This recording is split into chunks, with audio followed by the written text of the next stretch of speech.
السلام علیکم ورحمۃ اللہ وبرکاتہ۔ اعوذ باللہ من الشیطان الرجیم، بسم اللہ الرحمن الرحیم۔ ہم استغفار کے بارے میں بات کریں گے۔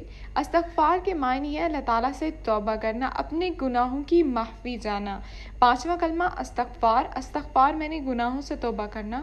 استغفر اللہ ربی من کل ذنب اذنبت عمدا او خطا سرا او علانیۃ واتوب الیہ من الذنب الذی اعلم ومن الذنب الذی لا اعلم انک انت علام الغیوب وستار العیوب وغفار الذنوب ولا حول ولا قوة الا باللہ العلی العظیم۔